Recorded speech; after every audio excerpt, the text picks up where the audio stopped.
বাপ বেটা মিলে ঘাস কাটতে চলে আসছি। আসসালামু আলাইকুম, সবাই কেমন আছেন? আব্বু ভালোভাবে কাটো ঘাস। বর্তমানে আউড়ের প্রচুর দাম, সেই জন্য বস্তা নিয়ে বের হয়ে চলে আসলাম বাপ বেটা মিলে ঘাস কাটতে।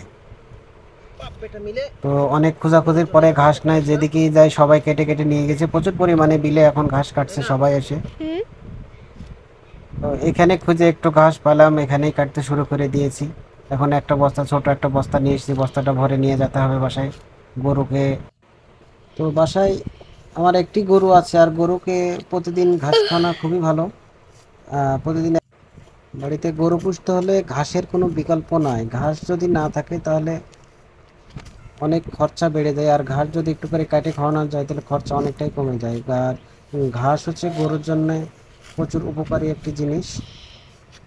এইদিকে আমার ছেলে মোবাইল ধরে আছে, আর ও মোবাইল ধরতে ধরতে আসলে গা হামাতে লেগেছে, ওর চোখে ঘুম অনেক।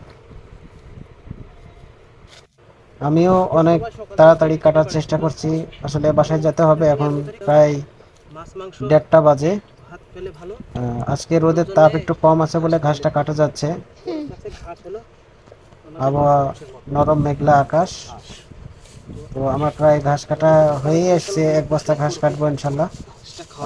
বস্তা কাছাকাছি হয়ে গেছে, এইটুক কাটিয়ে চলে যাব।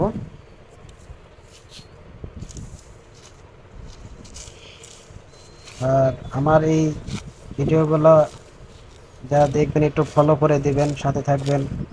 ভালো লাগলে কমেন্ট লাইক করবেন। আমি আসলে সেভাবে ভিডিও বানাতে পারি না, চেষ্টা করি আর কি, শেয়ার করি। আর ঘাস কাটতেও ভয় লাগে আসলে, ওই কোথায় কি রাসেল ভাইপার বন্ধু বান্ধব সব আছে কিনা কোথায়, এই জন্য প্রচন্ড ভয় লাগে আমাদের। ভয়ে ভয়ে ভয়ে ভয়ে আসি, আগে দেখে নিয়ে যে ওখানে ক্লিয়ার আছে কি নাই। আসলে আপনারা যারা মনে করছেন যে অনেক জোরে জোরে কথা, তা না, ভেতরে দুক দুক দুক দুক দুক করে, ভয় লাগে, অবশ্যই ভয় লাগে। এই যে প্রায় কাটা আমার শেষ।